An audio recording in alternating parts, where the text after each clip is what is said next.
আমি এবং আমার ছোট বোন মামার বাড়িতে থাকতাম, কারণ এই পৃথিবীতে আমাদের কেউ ছিল না। মামা আমাদের দুই বোনকে তার মেয়ের মতোই স্নেহ করতেন। আমরা দুই বোনই মামাকে অনেক সম্মান করতাম। যখন আমরা দুই বোন বড় হয়ে গেলাম, তখন মামা আমাদের প্রতি তার সহানুভূতি আরও বাড়িয়ে দিলেন। কিন্তু আমরা জানতাম না আমাদের এই সহানুভূতির পিছনে মামার কী উদ্দেশ্য ছিল। একদিন মামি তার বাপের বাড়িতে বেড়াতে গিয়েছিলেন। আমরা দুই বোন রাতের বেলা একসাথে ঘুমিয়েছিলাম। কিন্তু রাতে এমন একটি কাণ্ড ঘটল, তাতে আমরা দুই বোনই একেবারে... বন্ধুরা, বাকিটা গল্পেই বলছি। আশা করি বন্ধুরা তোমরা আমার পুরো গল্পটি মনোযোগ সহকারে শুনবা, নিশ্চয়ই অনেক মজা পাবা। তাহলে চলো বন্ধুরা, আর কথা না বাড়িয়ে মূল গল্পে চলে যাই। বন্ধুরা, আমার নাম চারুভি। আমি কলকাতার একজন মেয়ে। আমার জীবনের গল্পটা শুরু হয় আমার ছোটবেলা থেকে। আমি আর আমার ছোট বোন এলিনা, আমরা দুই বোন আমাদের মা বাবার সঙ্গে একটা ছোট্ট সুখের সংসারে কাটতাম। আমার বাবা ছিলেন খুব পরিশ্রমী একজন মানুষ, আর মা ছিলেন আমাদের জীবনের আলো। কিন্তু আমার বয়স যখন মাত্র 12 বছর, তখন এক দুর্ঘটনায় বাবা আমাদের ছেড়ে চলে যান। একটা গাড়ির দুর্ঘটনা আমাদের জীবনের সব কিছু বদলে দিল। বাবার মৃত্যুর পর আমাদের জীবনটা যেন থমকে গেল। আমাদের বাড়িটাও আমার কাকা নিয়ে নিলেন, আর মা আমাদের নিয়ে দাদুর বাড়িতে চলে গেলেন। দাদু দিদার কাছে আমরা অনেক ভালোবাসা আর সম্মান পেয়েছিলাম। তারা আমাদের কোনো কিছুর অভাব বুঝতে দেননি। দাদু ছিলেন গ্রামের একজন সম্মানিত মানুষ, আর দিদা ছিলেন আমাদের সবচেয়ে বড় আশ্রয়। তারা আমাদের পড়াশোনা থেকে শুরু করে সব কিছুতেই খেয়াল রাখতেন। দাদু দিদা মায়ের দ্বিতীয় বিয়ের জন্য অনেক চেষ্টা করেছিলেন, কিন্তু মা কিছুতেই রাজি হননি। তিনি আমাদের দুই বোনের জন্য নিজের জীবন উৎসর্গ করেছিলেন। আমি আর এলিনা তখনও ছোট ছিলাম, কিন্তু মায়ের এই ত্যাগ আমরা বুঝতে পারতাম। কিন্তু সুখের দিন বেশি দিন থাকে না। কয়েক বছর পর দাদু দিদা দুজনে আমাদের ছেড়ে চলে গেলেন। তাদের চলে যাওয়ার পর বাড়ির দায়িত্ব এসে পড়ল আমার মামার ওপর। মামা আমাদের দেখাশোনা করতেন, কিন্তু মামির মনোভাব একদমই আলাদা ছিল। তিনি পড়াশোনার খরচ নিয়ে প্রায়ই অভিযোগ করতেন। আমি আর এলিনা একটা সরকারি স্কুলে পড়তাম, কিন্তু মামির কাছে আমাদের প্রতিটি খরচ যেন একটা বোঝা ছিল। মা এই পরিস্থিতিতে খুব কষ্ট পেতেন, কিন্তু তিনি কখনো কিছু বলতেন না। মায়ের মনের কষ্ট ধীরে ধীরে তাকে অসুস্থ করে তুলল। তিনি হৃদয়ের রোগে ভুগতে শুরু করলেন। আমি আর এলিনা তখনও ছোট ছিলাম, কিন্তু মায়ের কষ্ট আমরা বুঝতে পারতাম। আমরা চাইতাম মাকে খুশি রাখতে, কিন্তু আমাদের হাতে কিছুই ছিল না। মায়ের অসুখ দিন দিন বাড়তে থাকল, আর একদিন তিনিও আমাদের ছেড়ে চলে গেলেন। মায়ের মৃত্যু আমাদের জীবন থেকে শেষ আশ্রয়টুকুও কেড়ে নিল। আমি আর এলিনা এই পৃথিবীতে একা হয়ে গেলাম। মায়ের মৃত্যুর পর আমাদের আত্মীয়রা আমাদের প্রতি সহানুভূতি দেখাতেন, কিন্তু কেউই আমাদের দায়িত্ব নিতে চাননি। আমরা দুই বোন মামার বাড়িতেই থাকতাম, কিন্তু মামির ব্যবহার দিন দিন আরও কঠোর হয়ে উঠল। তিনি আমাদের সঙ্গে খারাপ ব্যবহার করতেন। আমি আর এলিনা নিজেদের পড়াশোনা চালিয়ে যাওয়ার চেষ্টা করতাম, কিন্তু মামির কটু কথা আমাদের মন ভেঙে দিত। আমি সবসময় এলিনাকে আঙলে রাখতাম, কারণ ও আমার থেকে ছোট ছিল, আর আমি ওর জন্য দায়িত্ব অনুভব করতাম। আমার বয়স যখন 22 বছর, তখন মামা আমার বিয়ে ঠিক করলেন আমার বাবার এক বন্ধুর ছেলের সঙ্গে। আমার স্বামী বিশাল একজন ভালো মানুষ, কিন্তু তিনি তার মায়ের কথায় খুব চলতেন। আমার শাশুড়ি একজন কঠিন মানুষ ছিলেন। তিনি আমার প্রতি প্রায়ই কটু কথা বলতেন, বিশেষ করে আমার পড়াশোনা নিয়ে। আমি পড়াশোনায় ততটা এগিয়ে যেতে পারিনি, কারণ আমাদের জীবনের পরিস্থিতি আমাদের সুযোগ দেয়নি। কিন্তু আমি চেষ্টা করতাম আমার নতুন পরিবারে নিজেকে মানিয়ে নিতে। বিয়ের পর আমি দুই মেয়ের মা হলাম। আমার মেয়েরা আমার জীবনের আলো, কিন্তু আমার শাশুড়ি প্রায়ই আফসোস করতেন যে আমার কোনো ছেলে নেই, কেবল দুটো মেয়ে। আমি তাকে বোঝানোর চেষ্টা করতাম যে এটা আমার হাতে নেই, কিন্তু তিনি কিছুই শুনতেন না। আমি ধীরে ধীরে চুপ করে যেতে শুরু করলাম। আমার জীবন যেন একটা অন্ধকার গলিতে এসে থেমে গিয়েছিল। কিন্তু আমি জানতাম আমার বোন এলিনা আমার জন্য এখনও একটা বড় দায়িত্ব। আমি তাকে কখনো একা ছাড়তে পারি না। আমার জীবনের সংগ্রামের দিনগুলো যেন কখনো শেষ হতো না। বিয়ের পর আমি বিশালের সঙ্গে নতুন জীবন শুরু করলেও আমার শাশুড়ির কঠিন ব্যবহার আমাকে প্রতিনিয়ত কষ্ট দিত। আমার দুই মেয়ে অসিতা আর রাদিতা আমার জীবনের একমাত্র আনন্দ ছিল, কিন্তু শাশুড়ির কথার কাঁটা আমার মনকে বিঁধত।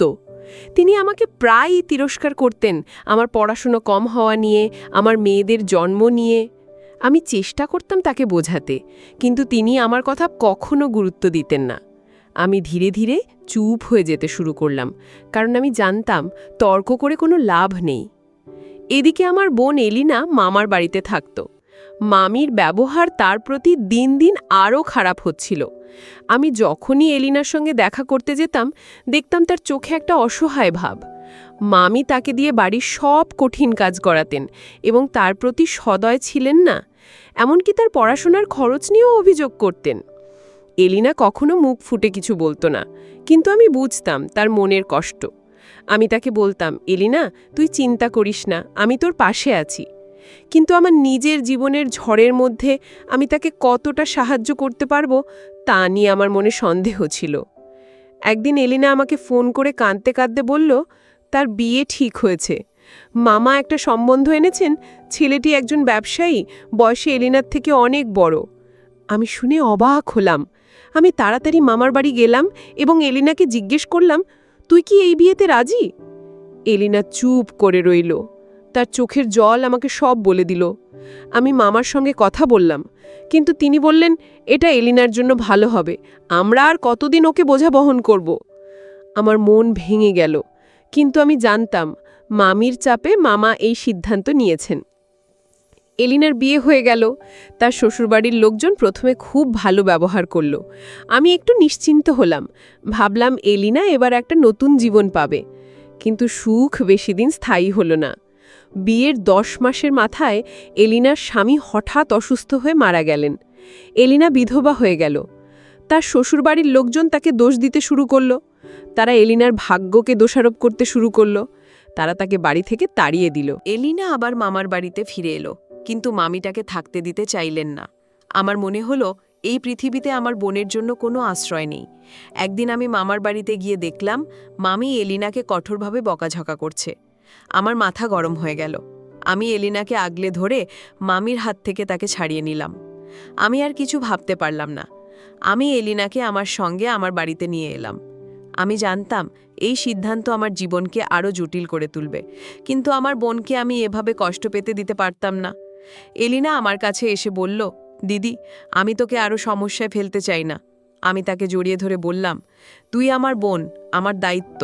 আমি তোকে কখনো একা ছাড়ব না। আমার শাশুড়ি যখন জানলেন এলিনা আমাদের বাড়িতে থাকবে, তখন তিনি রেগে গেলেন। তিনি বললেন, এই পরিস্থিতিতে বাড়িতে আরেকজনের দায়িত্ব নেওয়া আমাদের জন্য কঠিন হয়ে যাবে। আমি চুপ করে রইলাম, কিন্তু আমার মনের মধ্যে একটা ঝড় চলছিল। আমি জানতাম এলিনাকে এখানে রাখা আমার জন্য সহজ হবে না, কিন্তু আমি তাকে ফিরিয়ে দিতে পারতাম না। আমার স্বামী বিশালও মায়ের কথায় প্রভাবিত হয়ে আমার সঙ্গে ঝগড়া করতে শুরু করলো। সে বলল, চারুভি, তুমি তো ওনার বোনকে এখানে রাখতে পারো না, আমাদের নিজেদের খরচই চলে না। আমি তাকে বোঝানোর চেষ্টা করলাম, কিন্তু সে শুনল না। এলিনা আমাদের বাড়িতে এসে চুপচাপ থাকত। সে বাড়ির সব কাজে সাহায্য করত, আমার মেয়েদের দেখাশোনা করত, কিন্তু শাশুড়ি তাকে প্রতিনিয়ত কথা শোনাতেন। আমি দেখতাম এলিনার চোখে একটা নিঃশব্দ কান্না। আমি তাকে বলতাম, এলিনা, তুই ধৈর্য ধর, আমি তোর জন্য একটা ভালো সমাধান বের করব। আমি প্রতিবেশী মহিলাদের কাছে এলিনার জন্য ভালো সম্বন্ধ খুঁজতে বলেছিলাম। আমি চাইতাম এলিনা একটা নতুন জীবন শুরু করুক, যেখানে সে সম্মান আর ভালোবাসা পাবে। এলিনা আমাদের বাড়িতে আসার পর থেকে আমার শাশুড়ির ব্যবহার আরও কঠিন হয়ে উঠল। তিনি প্রতিদিন সকালে উঠেই আমাকে আর এলিনাকে কথা শোনাতেন। এই বাড়িতে আর কতজনকে পুষব? তোমার বোনকে বলো সে যেন অন্য কোথাও চলে যায়, তিনি রাগীশ্বরে বলতেন। আমি চুপ করে থাকতাম, কারণ আমি জানতাম তর্ক করলে পরিস্থিতি আরও খারাপ হবে। এলিনা বাড়ির সব কাজে হাত লাগাতো, আমার মেয়েদের সঙ্গে সময় কাটাতো, কিন্তু শাশুড়ির কাছে তার কোনো কাজই যেন ভালো লাগতো না। আমার মন ভেঙে যেত, কিন্তু আমি এলিনাকে বলতাম, তুই ধৈর্য ধর, আমি সব ঠিক করে দেব। একদিন আমার ননদ রানিয়া তার স্বামী রোহিতের সঙ্গে আমাদের বাড়িতে বেড়াতে এলো। রানিয়া আমার শাশুড়ির মতো ছিল না। সে খুব সরল আর ভালো মনের মানুষ। আমি তাকে খুব পছন্দ করতাম। রানিয়া এলে আমার মন একটু হালকা হতো, কারণ সে আমার সঙ্গে বন্ধুর মতো কথা বলতো। কিন্তু রোহিতের ব্যবহার আমার একদম পছন্দ হতো না। সে কথাবার্তায় অদ্ভুতভাবে অভদ্র ছিল, আর তার দৃষ্টিতে একটা অস্বস্তিকর ভাব থাকত। আমি তাকে এড়িয়ে চলতাম, যাতে কোনো সমস্যা না হয়। রানিয়া আর ভাস্কর যেদিন এলো, আমি তাদের জন্য বিশেষ খাবার তৈরি করলাম। আমি চাইতাম না যে আমার দিক থেকে কোনো অভিযোগ থাকে। এলিনা রানিয়ার সঙ্গে দেখা করে একটু কথা বলে ঘরে চলে গেল। আমি বুঝলাম সে বাড়ির পরিবেশে অস্বস্তি বোধ করছে। রাতে খাওয়ার পর শাশুড়ি আমাকে ডেকে বললেন, এলিনাকে বলো সে যেন স্টোর রুমে গিয়ে ঘুমায়। রানিয়া আর তার স্বামী আমাদের ঘরে থাকবে। আমি অবাক হয়ে বললাম, মা, স্টোররুমে তো ফ্যান নেই, জানলা নেই, এলিনা ওখানে কিভাবে থাকবে? কিন্তু তিনি কঠিন গলায় বললেন, এটা আমার বাড়ি, আমি যা বলবো তাই হবে। আমি এলিনাকে সব বললাম। তার চোখে জল দেখে আমার বুকটা ফেটে যাচ্ছিল। এলিনা কিছু না বলে চুপচাপ স্টোররুমে চলে গেল।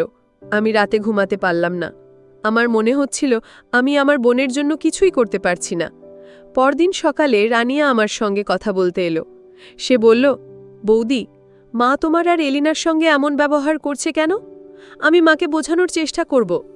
আমি রানিয়ার কথা একটু সান্ত্বনা পেলাম, কিন্তু জানতাম শাশুড়ি কারো কথা শুনবেন না। কয়েকদিন পর রানিয়া আর ভাস্কর চলে গেল। শাশুড়ি আবার এলিনাকে নিয়ে অভিযোগ শুরু করলেন। তিনি বিশালকে বলতেন, তোমার বউ তার বোনকে এখানে এনে আমাদের ওপর বোঝা চাপিয়ে দিয়েছে। বিশাল আমার সঙ্গে ঝগড়া করত, বলতো, চারুভি, তুমি এলিনাকে অন্য কোথাও পাঠাও, আমরা আর কত দায়িত্ব নেব? আমি তাকে বোঝানোর চেষ্টা করতাম, বিশাল, এলিনা আমার বোন, ওর আর কেউ নেই, আমি ওকে ফেলে দিতে পারি না। কিন্তু বিশাল মায়ের কথার বাইরে যেত না। একদিন আমি প্রতিবেশী শিলা আন্টির সঙ্গে কথা বলছিলাম। তিনি আমাকে আর এলিনাকে নিজের মেয়ের মতো দেখতেন। আমি তাকে এলিনার জন্য একটা ভালো সম্বন্ধ খুঁজতে বলেছিলাম। শিলা আন্টি বললেন, চারুভি, তুমি চিন্তা করো না, আমি এলিনার জন্য এমন একজন ছেলে খুঁজব যে ওকে সম্মান দেবে, ভালোবাসবে। তার কথায় আমার মনে একটু আশার আলো জ্বলল। আমি ভাবলাম, যদি এলিনার জন্য একটা ভালো জীবন তৈরি করতে পারি, তাহলে আমার সব কষ্ট সার্থক হবে। কিন্তু বাড়ির পরিবেশ দিন দিন আরও ভারী হয়ে উঠছিল। শাশুড়ি প্রতিদিন এলিনাকে কথা শোনাতেন। একদিন তিনি বললেন, তোমার বোন আর কতদিন এখানে থাকবে? ওকে বাড়ি থেকে বের করে দাও। আমি চুপ করে থাকলাম, কিন্তু আমার মনের মধ্যে একটা প্রতিজ্ঞা জন্ম নিল। আমি এলিনাকে এই কষ্টের মধ্যে ফেলে যাব না। আমি তার জন্য একটা ভালো জীবন করে দেব, যত কষ্টই হোক। বাড়ির পরিবেশ দিন দিন আরও অসহ্য হয়ে উঠছিল। শাশুড়ির কঠিন কথাগুলো আমার আর এলিনার মনে খুব কষ্ট দিত। আমি প্রতিদিন চেষ্টা করতাম এলিনাকে এই কষ্ট থেকে রক্ষা করতে, কিন্তু আমার নিজের জীবনের দায়িত্ব আর শাশুড়ির চাপ আমাকে যেন ক্রমশ দুর্বল করে দিচ্ছিল। বিশাল আমার কথা শুনত না, তার মায়ের কথাই তার কাছে সব ছিল। আমি এলিনাকে বলতাম, তুই একটু ধৈর্য ধর, আমি তোর জন্য একটা ভালো সমাধান বের করব। কিন্তু আমার নিজের মনের মধ্যে একটা ভয় কাজ করত। আমি কি সত্যিই এলিনাকে এই পরিস্থিতি থেকে বের করতে পারব? একদিন সকালে আমি রান্নাঘরে কাজ করছিলাম। এলিনা আমার মেয়েদের সঙ্গে খেলছিল। হঠাৎ শাশুড়ি এসে চিৎকার করে বললেন, চারুভি, তোমার বোনকে বলো সে যেন বাড়ির কাজে আরও হাত লাগায়। শুধু বসে বসে খাওয়া আর ঘুমানোর জন্য কি ওকে এখানে রেখেছি? আমি কিছু বলার আগেই এলিনা চুপচাপ উঠে গিয়ে ঘর ঝাড়তে শুরু করল। আমার মনটা ভেঙে গেল। আমি তাকে থামিয়ে বললাম, এলিনা, তুই এসব করিস না, আমি সব সামলে নেব। কিন্তু এলিনা আমার দিকে তাকিয়ে বলল, দিদি, আমি তোকে আরও সমস্যায় ফেলতে চাই না, আমি চলে যাব। আমি তাকে কঠিন গলায় বললাম, তুই কোথাও যাবি না, তুই আমার বোন, আমি তোর দায়িত্ব নেব। একদিন শিলা আন্টি আমাকে ফোন করে বললেন, চারবি, আমি এলিনার জন্য একটা ভালো সম্বন্ধ পেয়েছি। ছেলেটি আমার দূর সম্পর্কের এক ভাইয়ের ছেলে, নাম শৈলেন। তার আগের স্ত্রী বাচ্চা হওয়ার সময় মারা গেছে। সে একজন শিক্ষিত আর ভদ্র ছেলে। তুমি একবার এসে দেখা করে কথা বলো। আমার মনটা একটু হালকা হলো। আমি ভাবলাম, যদি এই সম্বন্ধ সত্যিই এলিনার জন্য ভালো হয়, তাহলে হয়তো তার জীবনটা নতুন করে শুরু হতে পারে। আমি আন্টিকে বললাম, আমি অবশ্যই আসব, আমি এলিনার জন্য সবচেয়ে ভালোটা চাই। আমি এলিনাকে এই কথা বললাম। প্রথমে সে একটু ইতস্তত করল, কারণ তার আগের বিয়ের কষ্ট তাকে ভয় পাইয়ে দিয়েছিল। আমি তাকে বললাম, এলিনা, আমি তোর পাশে আছি, আমরা একসঙ্গে গিয়ে ছেলেটির সঙ্গে কথা বলবো। যদি তুই রাজি না হস, আমি কিছুতেই এই বিয়ে হতে দেব না। এলিনা আমার কথায় একটু সাহস পেল। আমি শিলা আন্টির বাড়িতে গেলাম, আর শৈলেন আমাদের সঙ্গে দেখা করতে এলো। সে খুব শান্ত আর ভদ্রভাবে কথা বলল। সে বলল, আমি এলিনাকে সম্মান দেব, তার অতীত আমার কাছে কোনো ব্যাপার না। আমি চাই আমরা দুজনে একটা নতুন জীবন শুরু করি। আমার মনে হলো এই ছেলেটি সত্যিই ভালো। কিন্তু বাড়িতে ফিরে এসে শাশুড়ির কাছে এই কথা বলতেই তিনি রেগে গেলেন। তিনি বললেন, তোমার বোনের বিয়ে হবে আর তুমি আমাদের বাড়িতে ওকে রেখে এই নাটক করছো? ওকে এক্ষুনি বের করে দাও। আমি তাকে বোঝানোর চেষ্টা করলাম, মা, এলিনার বিয়ের কথা চলছে, আর কিছুদিন পর সে চলে যাবে। কিন্তু তিনি কিছুই শুনলেন না। বিশালও মায়ের পক্ষ নিয়ে বলল, চারুবি, তুমি বাড়ির শান্তি নষ্ট করছো। আমি চুপ করে গেলাম, কিন্তু আমার মনের মধ্যে একটা আগুন জ্বলছিল। এলিনা বাড়ির সব কাজে হাত লাগাতো, কিন্তু শাশুড়ির কাছে তার কিছুই ভালো লাগতো না। একদিন রাতে আমি শাশুড়ির ঘর থেকে ফিসফাস শুনতে পেলাম। তিনি বিশালকে বলছিলেন, তোর বউ আর তার বোন আমাদের বাড়ির শান্তি নষ্ট করছে, তুই ওদের বের করে দে। আমার চোখে জল এলো, কিন্তু আমি কিছু বলতে পারলাম না। আমি শুধু ভাবলাম আমি যত তাড়াতাড়ি সম্ভব এলিনার জন্য একটা ভালো জীবন গড়ে দেব। পরদিন সকালে এলিনা আমাকে বলল, দিদি, আমি এখানে থেকে তোকে আরও কষ্ট দিতে চাই না, আমি মামার বাড়ি ফিরে যাব। আমি তাকে কঠিন গলায় বললাম, এলিনা, তুই কোথাও যাবি না, আমি তোর জন্য সব ঠিক করব। আমি শিলা আন্টিকে ফোন করে বললাম, আন্টি, দয়া করে শৈলেনের সঙ্গে বিয়ের ব্যাপারটা তাড়াতাড়ি এগিয়ে নিন, আমি এলিনাকে এই কষ্টের মধ্যে আর রাখতে চাই না। আন্টি আমাকে আশ্বাস দিলেন, চারুভি, তুমি চিন্তা করো না, আমি সব ব্যবস্থা করব। এলিনার জন্য শৈলেনের সঙ্গে বিয়ের কথা এগিয়ে যাচ্ছিল, আর আমার মনেও একটা আশার আলো জ্বলছিল। শিলা আন্টি আমাকে নিয়মিত খবর দিচ্ছিলেন। তিনি বললেন, শৈলেম খুব ভালো ছেলে, আর তার পরিবারও এলিনাকে মেনে নিতে রাজি। আমি এলিনাকে এই কথা বললাম, আর দেখলাম তার মুখে একটা হালকা হাসি ফুটল। সে বলল, দিদি, তুই যদি বলিস ছেলেটি ভালো, তাহলে আমি রাজি। আমি শুধু চাই তোর ওপর থেকে আমার বোঝা কমুক। আমি তাকে জড়িয়ে ধরে বললাম, এলিনা, তুই কখনো আমার বোঝা নোস, তুই আমার বোন, আমার পরিবার। কিন্তু আমার শাশুড়ির কঠিন ব্যবহার কোনোভাবেই কমছিল না। তিনি প্রতিদিন এলিনাকে নিয়ে নতুন অভিযোগ তুলতেন। একদিন সকালে আমি রান্নাঘরে কাজ করছিলাম, হঠাৎ শাশুড়ি চিৎকার করে ডাকলেন, চারুভি, এদিকে আয়। আমি দৌড়ে গিয়ে দেখি তিনি এলিনার হাত ধরে টানছেন। আমি অবাক হয়ে জিজ্ঞেস করলাম, মা, কি হয়েছে? তিনি রাগত্ব স্বরে বললেন, আমার ঘর থেকে কিছু জিনিস খুঁজে পাওয়া যাচ্ছে না, আমার একটা শাড়ি আর কিছু গয়নাও নেই, তোমার বোনকে ওগুলো না বলে সরিয়েছে। আমি হতভাগ হয়ে গেলাম। এলিনা কাঁপতে কাঁপতে বলল, দিদি, আমি কিছু নিইনি, আমি সত্যি বলছি। আমি শাশুড়িকে শান্ত গলায় বললাম, মা, এলিনা এমন কাজ করবে না, আপনি একটু শান্ত হন, আমরা খুঁজে দেখি। কিন্তু তিনি আমার কথা শুনলেন না। তিনি চিৎকার করে বললেন, তোমার বোনকে এক্ষুনি এই বাড়ি ছেড়ে চলে যেতে বলো, না হলে পরিস্থিতি খুব খারাপ হবে। আমার মাথা ঘুরে গেল। আমি এলিনাকে পাছে টেনে নিয়ে বললাম, তুই চিন্তা করিস না, আমি এই ব্যাপারটা দেখছি। আমি শাশুড়ির ঘরে গিয়ে খুঁজতে শুরু করলাম। কিছুক্ষণ পর দেখলাম শাড়ি আর গয়না তার বিছানার নিচে একটা বাক্সে রাখা। আমি সেগুলো বের করে তাকে দেখালাম। তিনি চুপ করে গেলেন, কিন্তু কোনো ক্ষমা চাইলেন না। এই ঘটনা আমাকে ভীষণভাবে আঘাত করল। আমি বুঝলাম শাশুড়ি ইচ্ছে করেই এলিনাকে ফাঁসানোর চেষ্টা করেছেন। আমি বিশালকে এই কথা বললাম, কিন্তু সে তার মায়ের পক্ষ নিয়ে বলল, চারুভি, তুমি মাকে দোষ দিও না, হয়তো ভুল হয়েছে। আমার মনটা ভেঙে গেল। আমি এলিনাকে বললাম, তুই একটু ধৈর্য ধর, আমি আন্টির সঙ্গে কথা বলে তোর বিয়ের ব্যাপারটা তাড়াতাড়ি এগিয়ে দেব। এলিনা মাথা নাড়ল, কিন্তু তার চোখে ভয় আর কষ্ট দেখে আমার বুকটা হু হু করে উঠল। পরদিন আমি শিলা আন্টির বাড়ি গেলাম। তিনি আমাকে বললেন, চারুভি, শৈলেনের পরিবার এলিনাকে দেখতে চায়, তুমি এলিনাকে নিয়ে এসো, আমরা সবাই মিলে কথা বলবো। আমি খুব খুশি হলাম। আমি এলিনাকে নিয়ে আন্টির বাড়ি গেলাম। শৈলেনের মা আর বাবা খুব ভালো ব্যবহার করলেন। তারা এলিনার অতীত নিয়ে কোনো প্রশ্ন করলেন না, শুধু বললেন, আমরা চাই আমাদের ছেলের জীবনে একজন ভালো মানুষ আসুক। এলিনা লজ্জায় মাথা নিচু করে রইল, কিন্তু আমি বুঝলাম তার মনেও একটা আশার আলো জ্বলছে। বাড়ি ফিরে এসে আমি শাশুড়িকে বললাম, মা, এলিনার বিয়ের কথা প্রায় পাকা, আর কিছুদিন পর সে চলে যাবে। আমি ভেবেছিলাম এই খবরে তিনি খুশি হবেন, কিন্তু তিনি উল্টো রেগে গিয়ে বললেন, তোমার বোন যত তাড়াতাড়ি যায় তত ভালো, আমার বাড়িতে এমন মেয়ে আমি এক মুহূর্তেও রাখতে চাই না। আমি আর কিছু বললাম না। আমি শুধু ভাবলাম এলিনার জন্য আমাকে আরেকটু লড়তে হবে। এলিনা বাড়িতে চুপচাপ থাকত, সে আমার মেয়েদের সঙ্গে সময় কাটাতো, কিন্তু আমি দেখতাম তার চোখে একটা গভীর দুঃখ। আমি তাকে জিজ্ঞেস করলাম, এলিনা, তুই কি কিছু বলতে চাস? সে শুধু বলল, দিদি, আমি শুধু চাই তুই আর তোর মেয়েরা শান্তিতে থাকিস, আমার জন্য যেন তোদের কষ্ট না হয়। আমি তাকে জড়িয়ে ধরে বললাম, তুই আমার জন্য কষ্ট পাস না, আমি সব ঠিক করে দেব। এলিনার বিয়ের কথা এগিয়ে যাচ্ছিল, আর আমার মনে একটা শান্তির ভাব ফিরে আসছিল। শিলা আন্টি আমাকে জানালেন শৈলেনের পরিবার এলিনাকে পছন্দ করেছে আর তারা খুব শিগগিরই বিয়ের তারিখ ঠিক করতে চায়। আমি এলিনাকে এই খবর দিলাম আর দেখলাম তার চোখে একটা আশার আলো। সে বলল, দিদি, আমি শুধু চাই এই বিয়েতে তুই খুশি থাকিস। আমি তোর উপর আর কোনো বোঝা চাপাতে চাই না।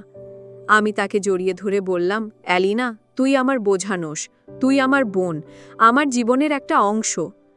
কিন্তু বাড়ির পরিস্থিতি এখনো শান্ত হয়নি। শাশুড়ি প্রতিদিন এলিনাকে নিয়ে নতুন কথা শোনাতেন। একদিন সকালে আমি বাজার থেকে ফিরে দেখি শাশুড়ি এলিনাকে ডেকে বলছেন, তোমার বিয়ে হচ্ছে বলে কি তুমি এখন বাড়ির কাজ করবে না? এখানে থাকতে হলে কাজ করতে হবে। এলিনা চুপচাপ মাথা নিচু করে কাজে লেগে গেল। আমি তাকে থামিয়ে বললাম, এলিনা, তুই এত কিছু করিস না, আমি সব সামলে নেব। কিন্তু শাশুড়ি আমার দিকে তাকিয়ে বললেন, তুমি তোমার বোনকে এত আদর দিও না, ও যেন ভাবে না এটা তার বাপের বাড়ি। আমার মনটা ভেঙে গেল, কিন্তু আমি কিছু বললাম না।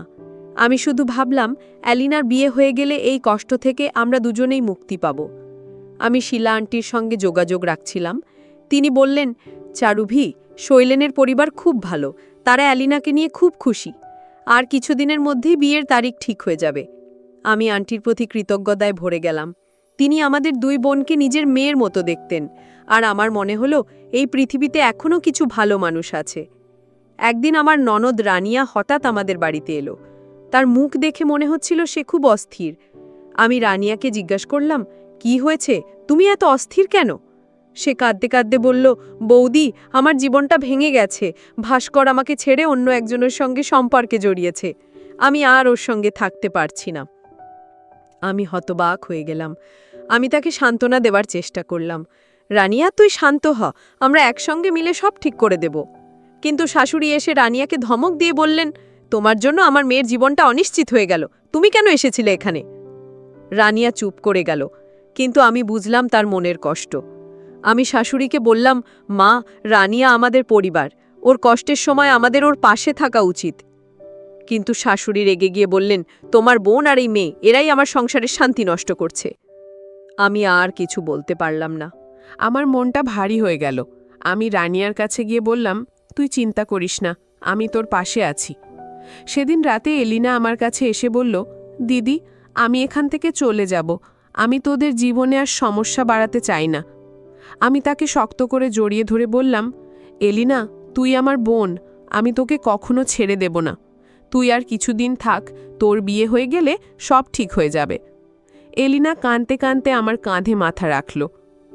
পরদিন সকালে আমি শিলা আন্টির সঙ্গে কথা বলতে গেলাম। তিনি আমাকে বললেন, চারুভি, শৈলেন আর তার পরিবার পরশু আসছে। তারা এলিনার সঙ্গে বিয়ের ব্যাপারে চূড়ান্ত কথা বলতে চায়। আমার মনটা একটু হালকা হলো।